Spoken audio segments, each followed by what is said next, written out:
This is one of the most important and influential documentaries in the conspiracy realm that I think I've ever seen. This one is right up there with Conspiracy Asylums, but this one has the smoking gun footage. Imagine if every conspiracy documentary had some kind of smoking gun footage on par with what Alex Jones got here.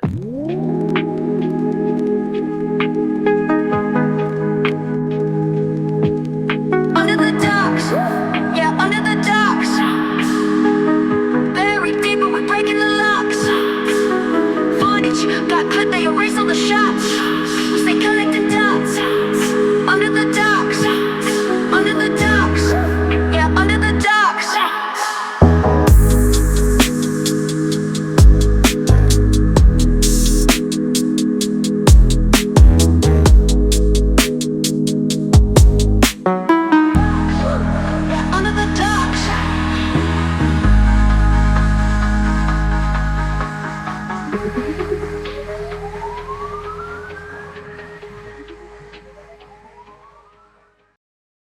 This is Under the Docks. I'm Sean Chris. Paranoid American here. Dark Secrets Inside Bohemian Grove, 2000 film, directed by Alex Jones and narrated by Alex Jones. This film was a shocking expose into occultic rituals in Bohemian Grove with powerful figures from bankers to governors to presidents and actual footage that none of us had seen. Again, this is the beginning of the internet. So like, this was like, whoa, man, can you believe this? Even though it's not perfect in every way, like, but you get an extended cut of what actually goes on in Bohemian Grove, which is incredible. Yeah, this one shaped me. Like this one actually changed the way that my entire brain worked because it's such a crazy over the top claim. There's even a clip later in the movie we'll talk about where he's on the street and he's yelling at people about what's happening in this footage. And he's like, I've got the footage. I've got the footage. And it absolutely sounds like the rantings of a wild person, but actually seeing the footage and seeing them go in and get it personally, this is something that not many other people have done. You can find a couple online where someone has gone, but not during the actual event. They'll sneak in when no one's there. These dudes snuck into Bohemian Grove during the actual encampment and got the actual cremation of care ritual on videotape. This one is legendary. Yeah, it was the smoking gun, right? Like it's something that, oh man, I heard they do weird stuff and rituals and like there's all these rumors. And then finally, this was got it right here. Here's the smoking gun, got the evidence, fingerprints on the weapon, shut this case closed. And it was eye opener for me as well. And I think we'll get into it, but I think it was something deeper than that.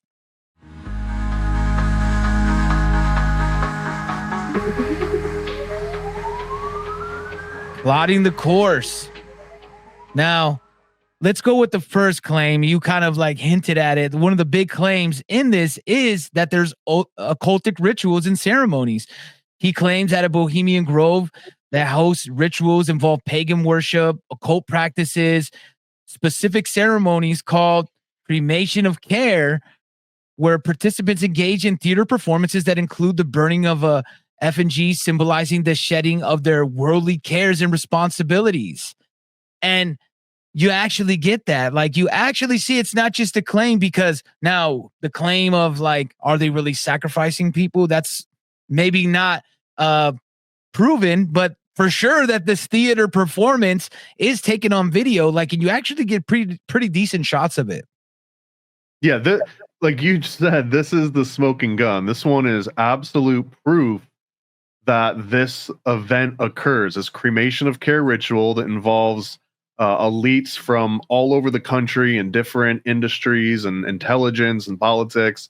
They all get together and they worship this huge owl wearing robes in the middle of the night. Like it's straight out of a Simpsons cartoon about stonecutters, but here you actually see it all. Like it's objectively true, unless you want to start dancing around like, did they have AI generated video in 98 or none of that was even on anyone's mind though. Again, this thing came out and it was, I think, explosive because it sounded like one of the craziest claims. And here you got proof. Another claim that is kind of a claim, but it's also backed up with some proof, is that influential and powerful elites gathered at Bohemian Grove from US presidents, corporate execs, high profile figures, and bankers to discuss politics and maybe some social governance and social issues that they made decisions there. But they're not proof of that necessarily, but there is proof that these characters actually attend this event. Well, and piggybacking on that claim in here, they bring up a few things in this movie. We'll get into the pros and cons a little bit later on. They make some statements that you can back up, but the movie itself doesn't necessarily get into all the nitty-gritty details on how you can back that up. So it would have been hard to maybe prove some of these claims made, but one of those claims is that the Manhattan Project was planned and run from Bohemian Grove and not on military compounds and not in political offices. That this actually was planned from this remote location out in the redwoods, and that also these are where kingmakers go. This is where they were showing examples of, here's a picture of this guy getting invited to Bohemian Grove, and then a month later now they're elevated to some very large political or business position. Like, they've actually got power now, trying to draw those connections that if you get invited to Bohemian Grove, that's the start of your journey. That's kind of the initiation that you have to go through in order to get into bigger seats of power. Yeah, and they don't explain exactly or prove it, but it does seem very plausible in that sphere. Another one is the secrecy and exclusion, right? They talk about, and I liked where they actually, again, this is still remnants of old Alex Jones, of where you're getting some guerrilla journalism where he goes to the town and actually starts interviewing people there. And they're like, hey, so what goes on there, man? Have you heard of these rumors? Have you heard of these rituals? Some have, some had read different books, but it really proved to me the secrecy and exclusion of this event, that not many people.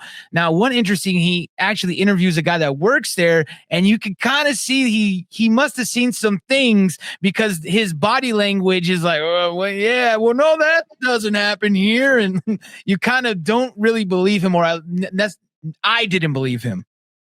Yeah, the man on the street interviews in this particular documentary like make it, because it shows, here's the locals that have been living and working in this area for 20 or 30 years. And most of them mention how the Bohemian Grove employs so many in that town. Like, if the Bohemian Grove weren't there, now they have to probably go a lot farther in order to get to jobs and work. So this group is kind of bankrolling a large portion of this town. You could throw a rock in a crowded room and most likely hit someone that has worked there for a summer gig, maybe when they were younger, maybe right now they're employed. And the guy that you're talking about, they kind of just, hey, have you ever heard of this Bohemian Grove place? He's like, yeah, maybe I might have. And then finally they get it out of him. Oh yeah, I worked there. I've been there. And then, like, have you been there for the cremation of care ritual? And his face just completely goes blank.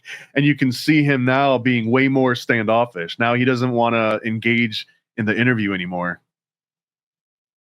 Another claim, again, these are not necessary claims because they're kind of backed up too, is the manipulation of the public perception, where a lot of people just go, oh, Bohemian Grove is just a drinking, social club where people just go, like powerful people, they just have a couple drinks. Yeah, they wear robes and they pretend to sacrifice people, but it's not really a big deal. It's just really a drinking club. And they highlight, I think it was Spin Magazine. I might be wrong on that there was Spy Magazine, an expose where they were just kind of like infiltrated the same thing, kind of like this was the precursor to what Alex Jones had done. Well, so the Spy Magazine one, then this is such a great note, because Alex Jones make a point that other people have claimed to have infiltrated, and that Bohemian Grove is not a new thing. People have been writing books about it forever. I mean, the actual group got put together in the late 1880s. And I think you can find books about it in the 50s and 60s and 70s of people that worked there. So you can get a lot of the same information, but it was so niche. Like, this would have been such a random topic for anyone to even believe without any of these big exposés. And one of them that he brings up is Spy Magazine. That Spy Magazine went in there, they put it on the cover. They've got Kissinger, I think, dancing, wearing like coconut bikini and he's holding a big martini, and they play it off as this big frat boys playing off steam in the middle of the woods, and that this is supposed to be the big expose. And Alex Jones makes a point that no, that is the PR version. That's the version that the Bohemian Grove decided to out themselves through this spy magazine, just so that they can paint this picture of it being a bunch of frat guys going out and getting drunk in the woods and just kind of having a grand old time. And we're not playing a Manhattan Project here. We're not doing human effigy sacrifice to ancient Babylonian gods. That's not us. We're just out here to drink and have fun. Yeah, blow off a little steam. Doing all this politics stuff gets us worked up. We just have to all get together, powerful people, and just have some drinks, because obviously they can't have drinks with us. I got a couple other specific claims that come up here too. It's two quick ones. One is that Alex Jones throughout this movie is really trying to tie a connection between Moloch and this owl in Bohemian Grove. And this one we'll get into a little bit later too, but he won't let this thing drop. He doesn't just bring it up once. He continuously brings up the fact that these are Babylonian pagan rituals, that it's all about Moloch worship, and that the Moloch, and he even mentions that people in the past would burn, children and burn people in these metal owls. And some of this is a little bit, he's putting it on thick, and he's really bringing this. And then the other big claim that he makes is they're doing gay stuff, that there's so much happening in Bohemian Grove. Yeah, it's a all boys club and they're blowing off steam, but they're also maybe blowing more than just steam.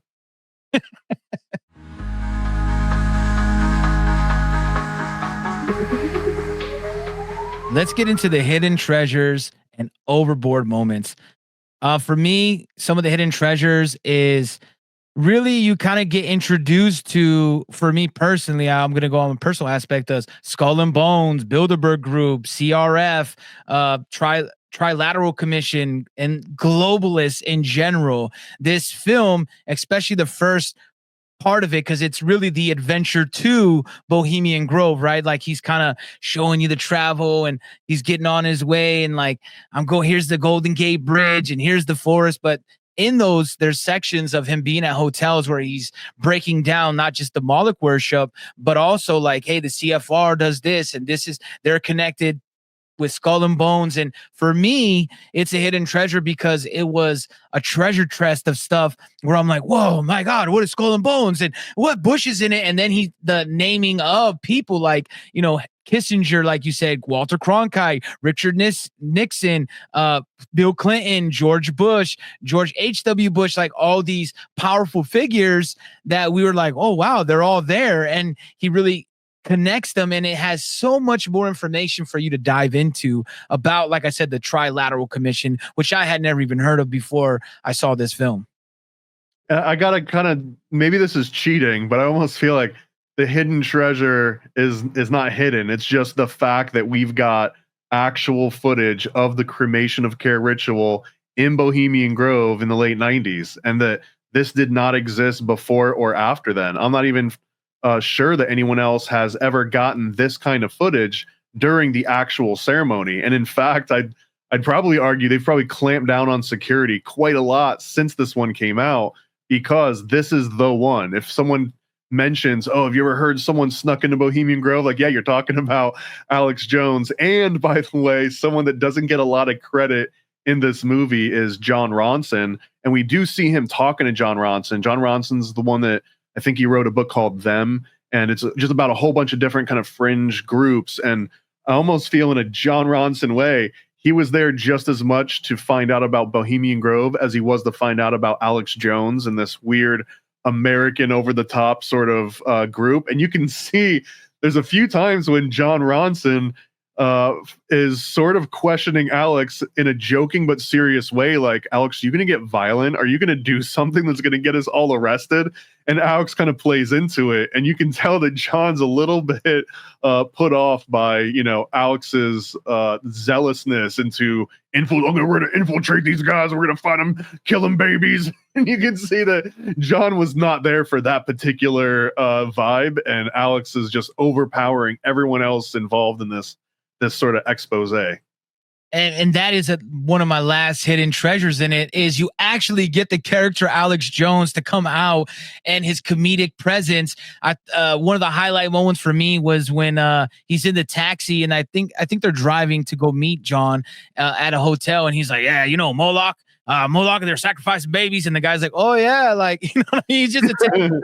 He doesn't know what to say, and he's like, "Yeah, they're over there sacrificing babies, doing these rituals," and like the guy's like, "Oh, okay," like he doesn't know how to respond. But this is where you really get the Alex Jones, like this character, like you said, the WWE Alex Jones, the world heavyweight champion of entertainment. He gets out there and he makes so much aggressive, funny, like because he's funny to me. I know a lot of people don't like him, but this is where you really get to see his comedic presence of how he just says random things to people.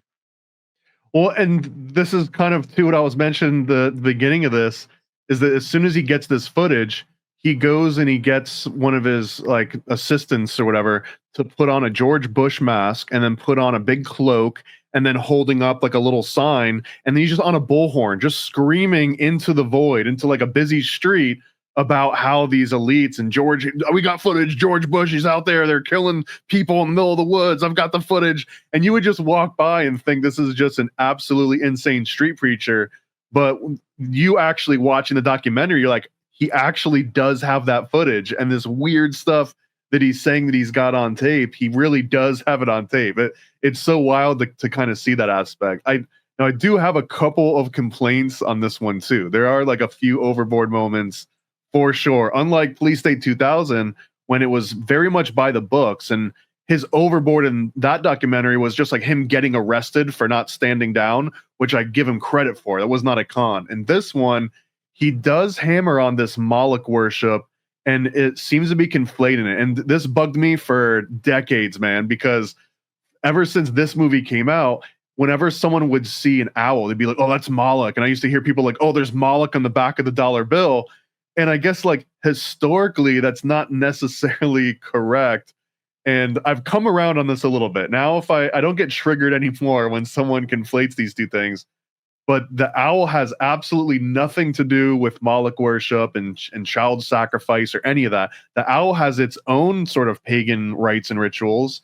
Although you could also argue that every single animal also has pagan rituals and rites. And so just the fact that an animal has some sort of pagan rituals associated with it does not immediately make it and equate it to Moloch. Moloch was usually a two-horned god. It was usually a bull. It could be like a goat. It could be anything typically with two horns that goes back to these like Baal Hammon kind of deities. But the thing that I've come around on, and I guess where the conflation came from, is burning something to this animal, and that in burning it, you're doing this sympathetic magic exchange. And in this case, that would be Moloch worship, but the animal itself. So that for me, this is like the most overboard things that bug me for at least 20 years about how Alex Jones single-handedly confused the internet. But you can also tell now when someone hasn't done just a modicum of research when they start calling an owl Moloch or they start referring to it all as this. But Alex Jones put some like bad information. He actually talks about these metal owls that people would be burned in. No, that's called the brazen bull. That did historically been rumored to exist, that they would put someone in an actual brass bull or a bronze bull and burn them inside of that. But it's never been an owl. There's no documentation on any of this that comes up. And there's a few other things that he leans into on this as well, where he'll just sort of he'll use weasel words that I'm more used to on mainstream media. For example, in that footage of them doing this cremation of care ritual, and they're all wearing robes, right? Like robes are pretty typical you'd see in these cult members and these ancient pagan rituals. But he'll be like, oh, they're wearing these Ku Klux Klan style robes. And I mean, they weren't white, they didn't have hoods. And the reason why he said that was because he's just trying to throw a little bit of extra dirt on it. You know, it's like, oh, maybe they're going to be burning a person or maybe they're going to lynch somebody. None of that's the case. He's adding stuff on top of this movie that if he had just let it be what it was and not trying to paint these extra little embellishments on it, it would have been even better movie. And I'll also say the other overboard for me was that I don't necessarily need to see him getting on the airplane and talking in the airport and being in the taxi. Like they could have just shown the footage, But then again, the footage itself only comprises maybe 15 to 20 minutes of this movie. And then they show it again in slow motion and they give you like a director's cut voiceover. So maybe they just kind of needed some of that extra context. But I would have loved to have seen way more of the man on the street interviews and just people that worked there.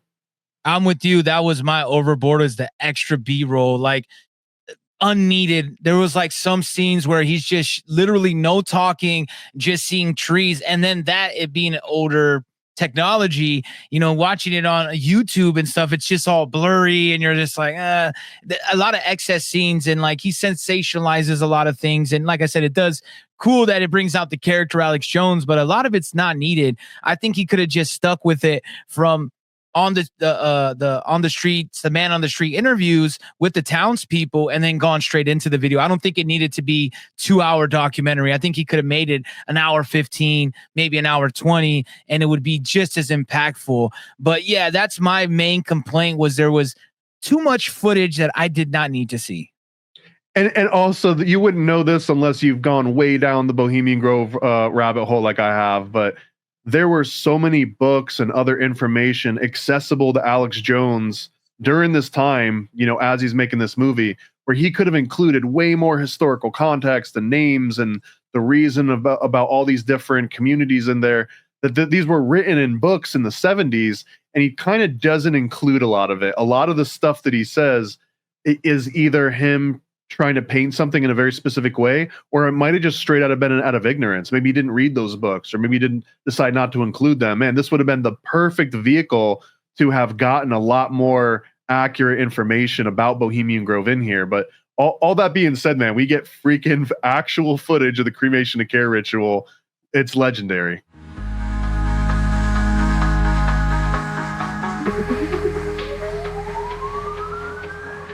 Testing the waters with a deep dive.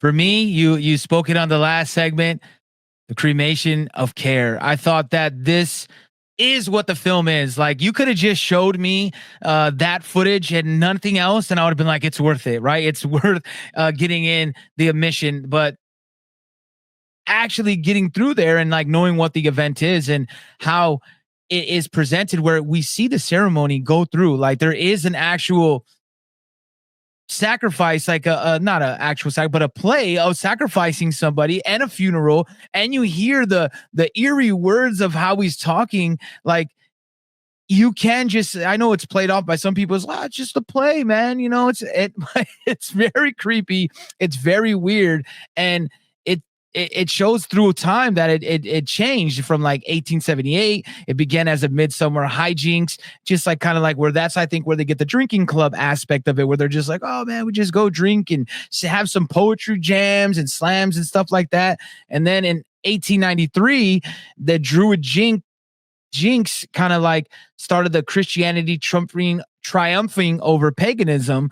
And then that's when I think it was 1904, where they actually started the Spirit of Care, which ended up turning into the Cremation of Care, which it is now. And now it's the focal point, because it was actually like the second, third act. It is now the focal point of Bohemian Grove when you go there.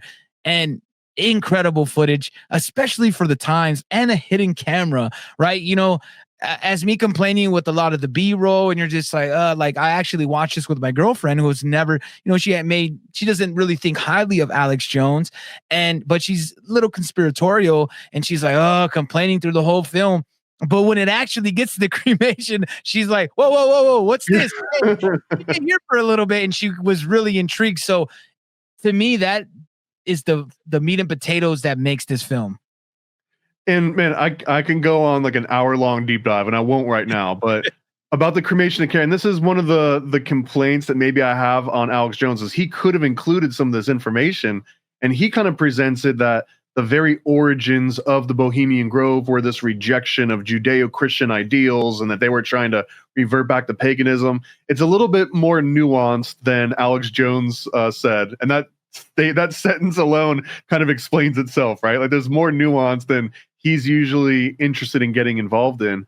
And one of the interesting origins of Bohemian Grove was that it was a group of artists and performers and these creative types that essentially, just like now, artists do not make as much money as industry. And usually even successful artists, they really make their money doing these commercial works for print houses or news companies and media conglomerates. And the origins of Bohemian Grove were these guys that were sick of working all year in this corporate environment or working for these shops or other businessmen, and they would go and make this retreat off in the woods and say, hey, let's just go and make art and music and dance and stuff that we want to do without all this outside world influence. And that was the true origins of Bohemian Grove, were all these artists that wanted to go off into the woods and do their own thing for a small little period of time. And that was why it was Bohemian. It was kind of like against what they were being hired and paid to do, which is not what they wanted to do with all their time. So they do this for long enough that they start running out of money because, they're broke artists that have to save up in order to throw. So at one point, someone's like, hey, what if I invite my boss here? He'll fund the whole thing, and then we can keep doing our play. And that happens. But what happens is that boss has such a great time. He goes home from the Bohemian Grove encampment and he tells all his other business partners and friends, and he's like, guys, there's this awesome group I found. You have to check it out. They come back the next year, they fund it, and then eventually the whole dynamic shifts to where now Bohemian Grove is owned by these business magnates and owned by these rich people. And they just hire the Bohemians, the original founders. They just hire them to come in and dance and like do artwork for them. And it's wild that this is kind of the whole entire sequence. And it wasn't necessarily founded by, like Ford and Edison and all these industry titans and Carnegie just to worship an owl for pagan rites. It was adopted the other way around. It was artists that made this thing. And then rich people were like, oh, what a nice thing you have. That's mine now. I just purchased it. And they've literally just bought the entire area. And we're like, this is ours now. It's time.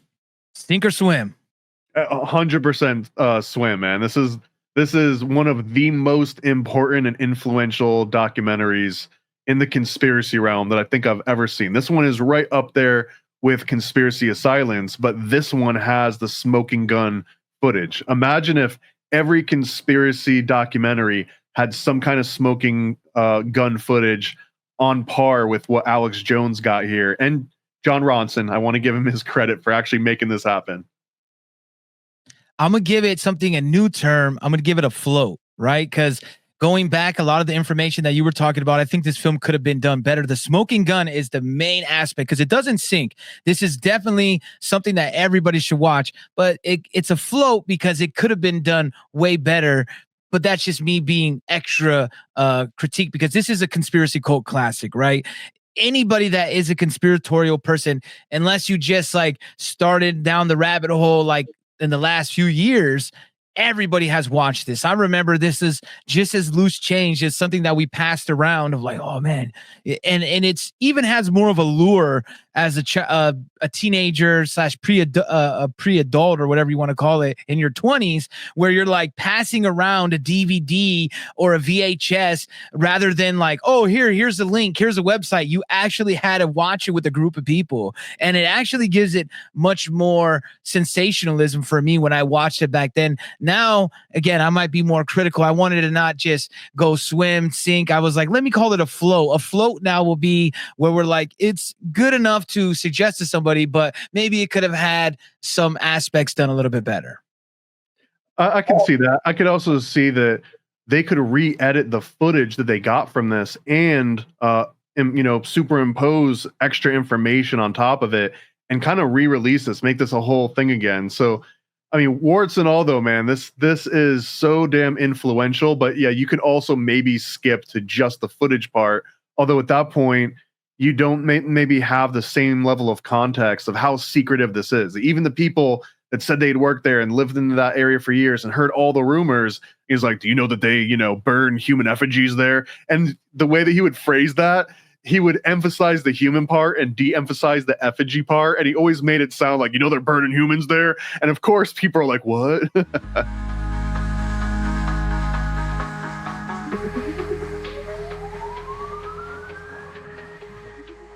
On the horizon, to switch speeds, we wanted to show you guys, traditional Alex Jones. I think really his forgotten work because now all you think of is InfoWars and like the Obama stuff, and like it was very difficult for me and you to pick which documentaries we wanted to pick, especially out of all of the list of stuff. So we wanted to pick traditional classic Alex Jones, and now we're gonna hit you with a detour, and we're gonna hit you with the HBO Max documentary, The Truth versus Alex Jones.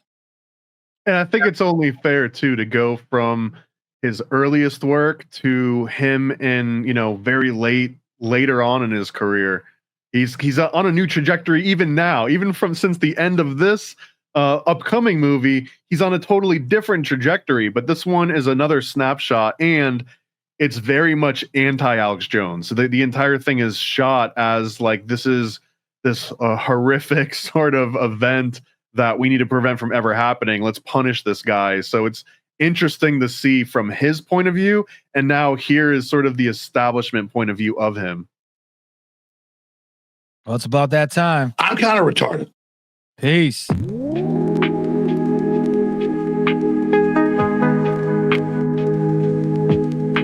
the docks, yeah, under the docks.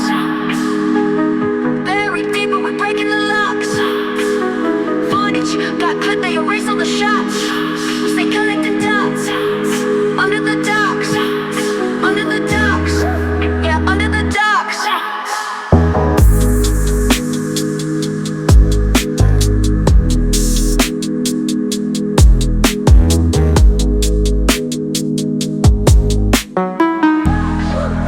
Under the docks.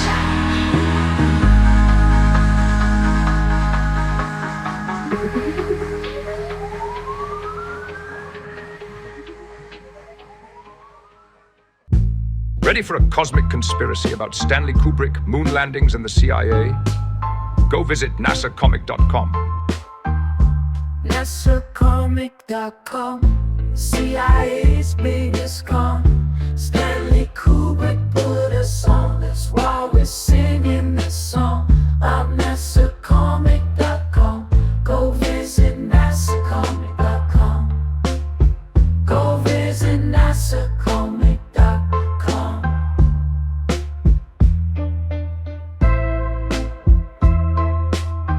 Yeah, go visit NASAcomic.com. Oh, NASAcomic.com, CIA's biggest con. Stanley Kubrick put us on, that's why we're singing this song. I'm NASAcomic.com, go visit NASAcomic.com. Go visit NASAcomic.com.